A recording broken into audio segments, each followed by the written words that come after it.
आप as a child उस समय पे भी नासा को लेटर्स लिखते थे कि आपने नासा को भी लेटर्स लिखे थे? मेरे को ऐसा है कि not as a little kid but when I sort of grew up हाँ, and went in was going through my school to college, हाँ। उस टाइम मेरे को काफी फैसिनेशन था स्पेस के लिए। हुँ, तो मेरे को कुछ उन दिनों ना तो इंटरनेट था, ना तो रेडियो था, ना टीवी था। तो किस तरह से आप स्पेस के बारे में बात पता कर सकते हैं? तो मैं कुछ किताबें वगैरह पढ़ता था। तो काफ़ी फ़ैसिनेशन हो गया मुझे स्पेस के बारे में। तो मैंने सोचा कि चलो नासा को चिट्ठी लिखते हैं। तो एक दिन मैंने एक अच्छी-सी चिट्ठी बनाई नासा के लिए और उनको पोस्ट कर दी और सोचा पता नहीं ये लोग जवाब देंगे नहीं देंगे, क्योंकि इतना बड़ा ऑर्गेनाइज़ेशन क्यों जवाब देगा एक छोटे से शहर जबलपुर इंडिया में। पर surprise to surprise 2 months later मेरे को ना तो वो चिट्ठी आई, एक बड़ी-सी चिट्ठी आई। उस बड़ी-सी चिट्ठी के साथ उसमें 4-5 बड़ी-बड़ी फ़ोटोग्राफ्स थी हुँ। Of different spacecrafts. तो उसके बाद मेरी उनके साथ रेगुलर कम्युनिकेशन चलना शुरू हुई और जब भी उनके कोई नए स्पेसक्राफ्ट आते थे तो मैं उनसे फ़ोटो मंगवाता था और मेरा जो पूरा कमरा था चारों तरफ, वो सिर्फ़ स्पेसक्राफ्ट से भरा हुआ था। हुँ, तो मेरे को तब से फ़ैसिनेशन था स्पेस स्पेस के बारे में।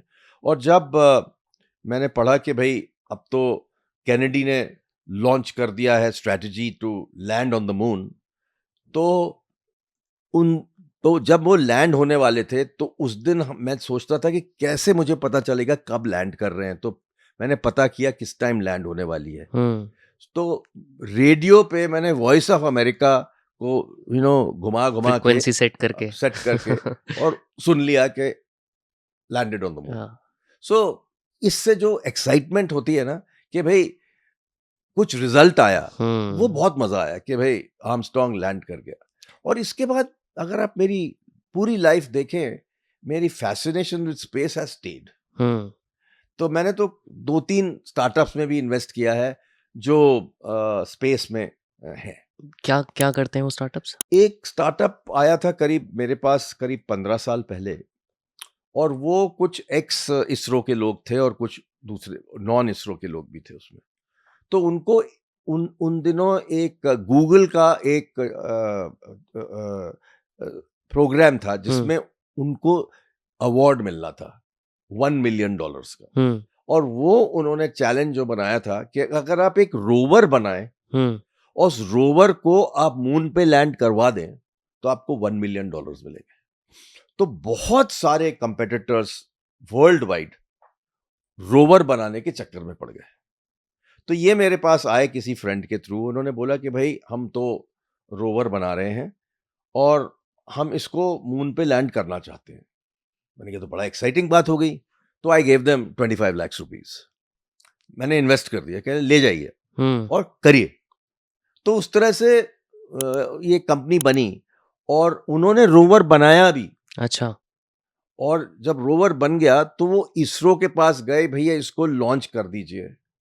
और उन दिनों ISRO was a closed entity, हुँ। तो वो किसी प्राइवेट सेक्टर से बात नहीं करना चाहते थे। राइट। और ये लोग इतना अफोर्ड नहीं कर सकते थे कि वो $10 मिलियन दें उनको लॉन्च करने के हुँ। लिए। तो हमने बहुत कोशिश करी, इधर उधर मिनिस्ट्रीज में बात करी कि कुछ उनको हेल्प हो जाए। वो माना ही नहीं कोई और उनका प्रोजेक्ट फेल हो गया। तो मेरे पैसे भी छुट्टी हो गई। बट ये बात जरूर बताऊंगा कि कोई भी सक्सेसफुल नहीं हुआ किसी भी कंट्री में। हुँ। So they came very close to being successful. That's life. But उसके बाद तो शायद इसरो ने वो खोल दिया, उसके ओपन बाद कर दिया। इसरो ओपन हो गया। हाँ, अब तो इन स्पेस ऑर्गेनाइजेशन बन गई। राइट। मेरे एक फ्रेंड हैं पवन, जिन्होंने जो अब उसको हेड करते हैं। हुँ, और फिर करीब 4-5 साल पहले हमने एक और स्पेस स्टार्टअप में इन्वेस्ट किया through our fund which is called the IAN fund. और उसका नाम है ध्रुवा स्पेस। हुँ, Dhruva space is set up by bunch of very bright young people and they've already launched 3 satellites. Hmm. So they are being very successful.